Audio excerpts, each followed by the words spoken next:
Jika hari ini dunia terkesima menyaksikan kebangkitan ekonomi Tiongkok, itu bukanlah sesuatu yang tiba-tiba. Semua itu tak lepas dari akar sejarahnya yang panjang yang telah membentuk fondasi kekuatan mereka hari ini. Namun dunia telah lupa bahwa selama hampir 2000 tahun, pusat gravitasi ekonomi dunia bukanlah Eropa, bukan pula Amerika Serikat, melainkan Tiongkok. Dahulu kala, ada masa ketika sepertiga dari ekonomi global berada dalam genggaman mereka. Kekayaan, teknologi, dan perdagangan dunia berpusat di Tiongkok, jauh sebelum Eropa mengenal mesin uap. Namun, segalanya hancur pada abad ke-19. Tiongkok dijajah, kekayaannya dirampas, dan negaranya dilanda perang serta kelaparan. Dunia pun mencibir Tiongkok sebagai negeri miskin, tertinggal, dan tak berdaya. Tapi hari ini, semua itu telah berubah. Mereka tak sekadar bangkit, mereka muncul sebagai kekuatan ekonomi yang mengejutkan dunia dengan angka-angka yang nyaris tak masuk akal. Bagaimana mungkin bangsa yang pernah terkubur dalam kelaparan massal kini justru menjadi penentu harga barang di seluruh dunia? Bagaimana negara yang dulu dianggap tak berdaya, kini malah membayangi Amerika Serikat sebagai kekuatan ekonomi nomor satu?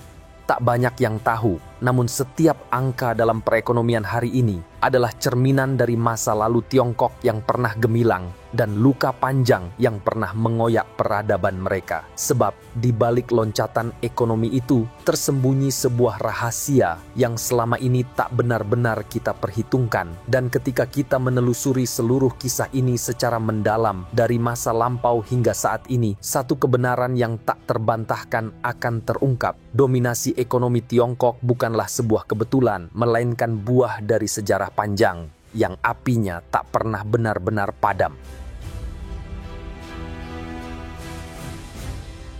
Selama lebih dari 1.800 tahun dari masa dinasti Han di abad pertama hingga awal kekuasaan dinasti Qing di abad ke-19, Tiongkok merupakan ekonomi terbesar di muka bumi. Bukan sekadar besar, tetapi dominan secara mutlak. Menurut studi historis yang dilakukan oleh ekonom Angus Maddison, pada tahun 1500, ekonomi Tiongkok menyumbang 25% dari produk domestik bruto global. Dan pada tahun 1820, angkanya melonjak menjadi 32,9%. Hampir sepertiga ekonomi dunia berasal dari satu negeri, Tiongkok. Tiongkok mencapai dominasinya tanpa kolonialisme, tanpa merampas kekayaan bangsa lain. Sebaliknya, dunia justru berbondong-bondong datang ke Tiongkok untuk membeli produk-produk mereka, seperti sutra, teh, porselen, logam, hingga teknologi kertas dan percetakan. Produk-produk ini bukan sekadar komoditas dagang, melainkan standar kemewahan global. Bangsawan Eropa meminum teh dari Tiongkok, menyantap hidangan dengan porselen Tiongkok, dan menulis di atas kertas yang pertama kali ditemukan oleh bangsa Tiongkok ribuan tahun silam. Ketika bangsa Eropa masih merintis jalur perdagangan lautnya, Tiongkok sudah membangun jalur perdagangan darat dan laut sejak berabad-abad sebelumnya. Jalur sutra membentang ribuan kilometer, menghubungkan Tiongkok dengan Asia Tengah, Persia, India, hingga Eropa. Bahkan kapal-kapal dari dinasti Tang dan Song telah menjelajahi Samudra Hindia jauh sebelum armada Columbus berlayar untuk menemukan dunia baru. Tiongkok bukan hanya sekadar tempat produksi, tapi juga pusat inovasi. Dinasti Song dari tahun 960 hingga tahun 1279 memperkenalkan uang kertas pertama di dunia, sistem perpajakan berbasis tanah, dan teknologi pertanian canggih seperti pompa air kincir serta rotasi tanam. Sementara itu dinasti Tang dari tahun 618 hingga tahun 907 memperkenalkan sistem birokrasi berbasis ujian negara yang meritokratis. Sebuah konsep administrasi publik yang jauh lebih modern dari kerajaan manapun di masanya. Ekonominya ditopang oleh pertanian yang sangat produktif, kerajinan tangan yang bernilai tinggi, serta sistem distribusi barang yang luas dan stabil. Kota-kota seperti Kaifeng, Hangzhou, dan Guangzhou menjadi magnet perdagangan internasional yang dikunjungi oleh para pedagang dari Arab, India, bahkan Eropa. Pendapatan negara tinggi, pasokan pangan stabil, dan masyarakatnya hidup dalam siklus kerja yang efisien. Inilah era keemasan, ketika seluruh dunia menengok ke timur dan Tiongkok menjadi simbol kekayaan, ketertiban, dan kemajuan. Semua ingin berdagang dengan mereka, semua ingin belajar dari mereka, dan secara langsung atau tidak, semua bangsa bergantung pada kekuatan ekonomi Tiongkok. Namun, seperti semua peradaban besar dalam sejarah, kejayaan itu tak abadi. Semakin besar sebuah kekuatan, semakin besar pula guncangan yang akan datang.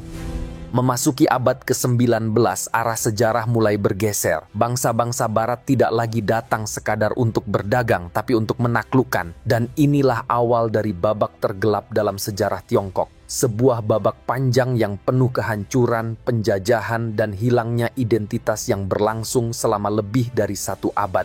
Segala kejayaan yang dibangun selama hampir 2000 tahun mulai runtuh dalam 1 abad yang penuh bencana.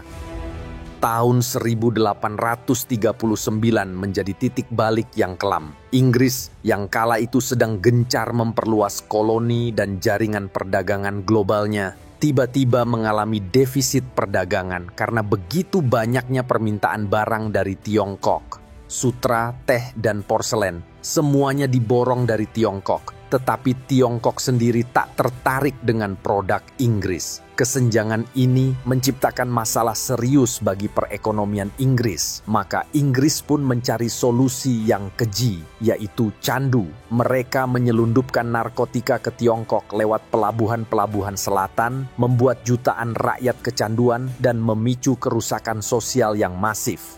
Ketika Kaisar Qing yang melihat rakyatnya menderita mencoba menghentikan peredaran candu dan menyita persediaan Inggris di pelabuhan, London langsung membalasnya dengan meriam. Perang Candu pertama yang berlangsung dari tahun 1839 hingga 1842 akhirnya pecah dan Cina kalah telak. Kekalahan ini bukan sekadar kekalahan militer, ini adalah awal dari serangkaian perjanjian-perjanjian penghinaan. Dalam perjanjian Nanking, Cina dipaksa menyerahkan Hong Kong kepada Inggris, membuka 5 pelabuhan untuk perdagangan asing, dan membayar ganti rugi perang dalam jumlah yang sangat besar. Tak lama berselang, Perang Candu Kedua semuanya ingin berebut pengaruh di Tiongkok. Kekaisaran Qing semakin kehilangan kendali atas negerinya sendiri. Di tengah semua tekanan dari luar ini, pada tahun 1850, sebuah tragedi internal yang jauh lebih mematikan pecah, pemberontakan Taiping. Pemberontakan tersebut dipimpin oleh seorang pria bernama Hong Xiu Quan yang secara kontroversial mengklaim dirinya sepanjang sejarah manusia, setara dengan korban perang dunia. Kota-kota hancur, sawah-sawah terbakar, dan rakyat mati kelaparan. Tiongkok belum sempat pulih, serangan baru sudah datang dari Jepang. Perang Tiongkok-Jepang pertama yang berlangsung dari tahun 1894 hingga 1895 berakhir dengan kekalahan yang sangat memalukan bagi Tiongkok. Mereka harus menyerahkan Taiwan, membayar ganti rugi besar, dan mengakui Jepang sebagai kekuatan baru di Asia Timur. Dunia pun melihat sang raksasa dari timur telah lumpuh. Puncak dari kehinaan ini datang pada tahun 1900, ketika pemberontakan Boxer muncul sebagai upaya perlawanan terakhir rakyat Tiongkok terhadap campur tangan asing. Para Boxer yang ingin mengusir semua pengaruh barat bertempur dengan gagah berani. Namun, lagi-lagi Tiongkok harus menelan pil pahit kekalahan. Pasukan 8 negara koalisi, termasuk Inggris, Jerman, Jepang, dan Uni Soviet, memasuki Beijing, menjarah istana, mempermalukan kaisar, dan memaksakan perjanjian baru yang jauh lebih menghina. Semua bencana ini terjadi hanya dalam 1 abad. Dalam waktu kurang dari 100 tahun, negara yang pernah menyumbang 1/3 dari ekonomi dunia itu kehilangan kendali atas wilayahnya, atas rakyatnya, bahkan atas keputusan penting negaranya sendiri. Dan kehancuran belum berhenti sampai di situ. Pada tahun 1911, dinasti Qing akhirnya runtuh, mengakhiri ribuan tahun kekuasaan kekaisaran di Tiongkok. Tiongkok memang berubah menjadi republik, namun bukan republik yang stabil dan damai seperti yang diharapkan. Yang muncul justru kekacauan. Militer terpecah belah, wilayah-wilayah dijatuh ke tangan penjajah, dan puncaknya adalah tragedi pembantaian Nanjing pada tahun 1937, di mana lebih dari 300.000 warga sipil dibantai dalam waktu hanya beberapa minggu. Di tengah penjajahan Jepang, perang saudara kembali meletus antara dua kekuatan besar, Partai Nasionalis Kuomintang yang didukung oleh Barat, melawan Partai Komunis Tiongkok yang dipimpin oleh Mao Zedong. Jepang akhirnya menyerah pada tahun 1945. Namun, bukan kedamaian yang muncul. Justru yang muncul adalah kekosongan kekuasaan dan perang saudara yang semakin brutal antara nasionalis dan komunis. Barulah pada tanggal 1 Oktober 1949, Partai Komunis menang dan Republik Rakyat Tiongkok diproklamasikan oleh Mao Zedong di lapangan Tiananmen. Namun, kemerdekaan itu bukanlah kemenangan ekonomi. Republik Rakyat Tiongkok berdiri bukan dari posisi kuat, melainkan dari puing-puing kehancuran nasional. Infrastruktur hancur, perdagangan lumpuh, dan pendapatan per kapita sangat rendah. Pada tahun 1950, produk domestik bruto per kapita Tiongkok hanyalah sekitar $89, bahkan lebih rendah dari sebagian besar negara di benua Afrika. Dan masalah yang lebih mengerikan sedang menunggu, sebab di bawah kepemimpinan Mao Zedong, Tiongkok akan mengalami fase paling kelam dalam sejarah domestiknya sendiri. Revolusi demi revolusi yang mengatasnamakan rakyat justru membawa penderitaan luar biasa. Dan dari sinilah dimulai era di mana kelaparan bukan lagi disebabkan oleh perang, melainkan oleh kebijakan negara itu sendiri. Saat Mao Zedong mendeklarasikan berdirinya Republik Rakyat Tiongkok pada tanggal 1 Oktober 1949, ia mewarisi negara yang secara harfiah hancur total. Seluruh infrastruktur strategis rusak akibat perang, ekonomi lumpuh, dan lebih dari 550 juta rakyat hidup dalam kemiskinan ekstrim. Tak ada sistem kesehatan, tak ada industri modern. Namun Mao punya mimpi besar, menjadikan Tiongkok negara komunis yang mandiri dan industrial, tanpa bergantung pada kapitalisme Barat maupun Uni Soviet. Ia ingin Tiongkok berdiri di atas kakinya sendiri. Maka dimulailah rangkaian eksperimen politik dan ekonomi yang dramatis. Dan sayangnya fatal. Pada tahun 1958, Mao meluncurkan program ambisius yang disebut Great Leap Forward atau lompatan jauh ke depan. Tujuannya adalah mentransformasi Tiongkok dari negara agraris menjadi kekuatan industri maju dalam waktu singkat. Namun, pendekatannya sangat ekstrim dan tidak masuk akal secara teknis. Mao memaksa jutaan petani meninggalkan ladang mereka untuk membangun tungku besi di halaman rumah dengan harapan bisa memproduksi baja rumahan demi mengejar Inggris dan Amerika Serikat. Desa-desa diorganisir menjadi komune raksasa. Semua milik pribadi dilarang dan seluruh aktivitas ekonomi dikendalikan sepenuhnya oleh negara. Kebijakan ini berakibat fatal. Produksi pangan anjlok drastis karena fokus utama bukan lagi pada pertanian. Yang lebih parah lagi, statistik produksi dimanipulasi secara sistematis. Laporan-laporan palsu dikirim ke pemerintah pusat seolah-olah panen melimpah ruah. Padahal kenyataannya, rakyat di desa-desa sudah mulai kelaparan.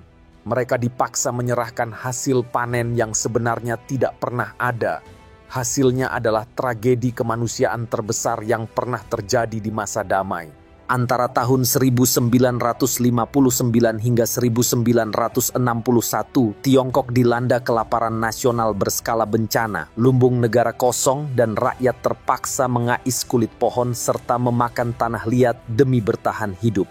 Diperkirakan antara 20 hingga 45 juta orang tewas dalam waktu 3 tahun akibat kelaparan, kerja paksa, dan eksekusi politik. Bahkan angka terendah sekalipun sudah menjadikan ini sebagai bencana kelaparan terbesar dalam sejarah manusia modern. Namun bencana mengerikan itu tidak membuat Mao mundur dari visinya. Pada pertengahan tahun 1960-an, ia meluncurkan proyek politik berikutnya, revolusi kebudayaan. Kali ini targetnya bukan ekonomi, melainkan ideologi. Mao menganggap musuh utama negara adalah kaum borjuis, para intelektual, guru, dan bahkan pejabat partai yang dianggap tidak setia atau memiliki pemikiran kontra-revolusioner. Dimulai pada tahun 1966, jutaan anak muda direkrut menjadi Red Guards, tentara ideologis Mao yang fanatik. Mereka diberi kebebasan untuk menghancurkan sekolah, membakar buku-buku lama, menyerang profesor dan guru, serta memaksa warga mengakui dosa politik mereka. Jutaan orang dipermalukan di depan umum, disiksa, dipenjara, bahkan dibunuh atas tuduhan palsu. Selama 1 dekade penuh, Tiongkok nyaris tidak memiliki sistem pendidikan yang berfungsi. Universitas ditutup, sistem birokrasi lumpuh, produksi industri anjlok, dan masyarakat hidup dalam ketakutan kolektif yang mencekam. Diperkirakan antara 1 hingga 2 juta orang tewas, dan lebih dari 36 juta orang menjadi korban kekerasan dan penganiayaan dalam periode gelap ini. Di akhir era Mao Zedong sekitar tahun 1976, Tiongkok bukan hanya gagal menjadi negara industri, tapi justru makin tenggelam dalam kemiskinan dan keterbelakangan. Produk domestik bruto per kapita Tiongkok saat itu hanya sekitar $150, sementara Korea Selatan sudah mencapai lebih dari $1.000. Negara-negara Asia Tenggara mulai berkembang, sementara Tiongkok tertinggal jauh, terisolasi dari ekonomi dunia dan dicurigai oleh semua negara besar, termasuk Uni Soviet. Namun, justru dari titik paling rendah inilah babak baru sejarah Cina akan dimulai. Ketika Mao Zedong wafat pada tahun 1976, negeri yang ditinggalkannya berada dalam keheningan panjang. Bukan karena damai, tapi karena kelelahan. Rakyat kehabisan tenaga setelah rentetan bencana. Elit partai kehilangan arah dalam ideologi yang kaku. Dan ekonomi nasional praktis mandek. Tiongkok terisolasi, miskin, dan kehilangan momentum. Dalam kekosongan kepemimpinan inilah muncul seorang tokoh yang nyaris tak terlihat selama masa revolusi. Deng Xiaoping. Ia bukan orator ulung seperti Mao, bukan tokoh ideologis, dan jelas bukan sosok yang gemar disorot propaganda. Namun satu demi satu kekuasaan perlahan mengarah padanya. Dan pada akhir tahun 1978, ketika Deng sepenuhnya mengendalikan pemerintahan, ia membawa satu keputusan radikal yang akan membelokkan haluan sejarah Tiongkok, membuka pintu ekonomi. Deng memulai dari pertanyaan mendasar, mengapa rakyat kita tetap miskin meski kita telah bekerja keras berpuluh tahun? Jawabannya bukan pada ideologi, tapi pada cara berpikir. Maka lahirlah prinsip pragmatis yang legendaris. Tidak peduli kucing itu hitam atau putih, selama bisa menangkap tikus, itu kucing yang baik. Dengan prinsip itu, Deng tidak membuang sosialisme. Ia tidak meninggalkan komunisme secara formal, tapi ia mengizinkan pasar bebas tumbuh di bawah kendali negara. Eksperimen pertama dilakukan di desa-desa dengan menerapkan sistem household responsibility. Para petani kembali diizinkan mengelola lahannya sendiri, menentukan hasil panen dan menjualnya ke pasar bebas setelah memenuhi kewajiban kepada negara. Hasilnya luar biasa. Produksi pangan melonjak drastis. Petani yang dulunya kelaparan kini bisa menyimpan hasil panen, membeli barang, dan bahkan menabung. Efisiensi dan produktivitas kembali menyelimuti pedesaan.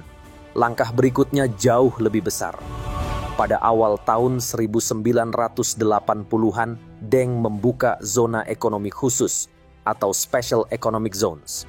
Kota-kota seperti Shenzhen, Zhuhai, dan Xiamen yang sebelumnya hanyalah desa-desa nelayan kecil diubah menjadi wilayah eksperimental untuk investasi asing, pembangunan pabrik swasta, dan perdagangan internasional. Dalam waktu kurang dari 2 dekade, Shenzhen tumbuh dari sebuah desa berpenduduk 30.000 jiwa menjadi kota industri dengan jutaan penduduk, menjadikannya salah satu pusat manufaktur paling dinamis di dunia. Sepanjang tahun 1980 hingga 90-an, Pertumbuhan ekonomi Tiongkok melaju di atas 9% per tahun. Salah satu yang tercepat di dunia. Ratusan juta tenaga kerja dimobilisasi ke sektor industri. Kota-kota tumbuh pesat dan ekspor manufaktur mulai mengalir deras ke pasar dunia. Barang-barang dengan label Made in China membanjiri toko-toko dari Asia hingga Eropa. Yang paling mencengangkan, reformasi ini berhasil mengangkat lebih dari 700 juta orang keluar dari kemiskinan ekstrim, menurut data Bank Dunia. Tidak ada negara lain dalam sejarah yang pernah melakukan transformasi sosial sebesar ini dalam waktu sesingkat itu. Deng tidak membangun kejayaan dengan pidato. Ia tidak menciptakan gerakan massa. Ia hanya menciptakan sistem. Dan dari sistem itulah muncul kelas menengah, kekuatan industri dan struktur ekonomi yang hari ini menopang posisi Tiongkok sebagai kekuatan global. Namun, kebangkitan Tiongkok belum berhenti di sana. Karena memasuki abad ke-21, transformasi itu tak hanya berlanjut, tapi meledak menjadi sesuatu yang jauh lebih besar. Jika pada tahun 1978 Tiongkok masih dianggap sebagai negara dunia ketiga dengan pendapatan per kapita yang bahkan lebih rendah dari Zambia, maka pada tahun 2023 Tiongkok berdiri sebagai ekonomi terbesar kedua di dunia. Produk domestik bruto nominalnya mencapai 17,7 triliun dolar. Hanya Amerika Serikat yang berada di atasnya. Namun, dalam ukuran Purchasing Power Parity atau PPP, Tiongkok telah melampaui Amerika sejak tahun 2017, menurut IMF dan World Bank. Yang lebih mencengangkan lagi, cadangan devisa Tiongkok kini mencapai 3,1 triliun dolar, terbesar di dunia, jauh di atas Jepang, Swiss, bahkan Arab Saudi. Negara yang dulu dihina sebagai sick man of Asia, kini menjadi kreditur utama dunia, termasuk kepada negara-negara di Afrika, Asia Tengah, bahkan kepada IMF itu sendiri. Tiongkok juga menguasai lebih dari 14% ekspor global, sebuah angka yang melampaui gabungan seluruh negara Uni Eropa. Mereka telah menjadi tulang punggung rantai pasok dunia, mulai dari produksi tekstil hingga komponen semikonduktor. Dalam bidang teknologi, lonjakannya tak kalah menggemparkan.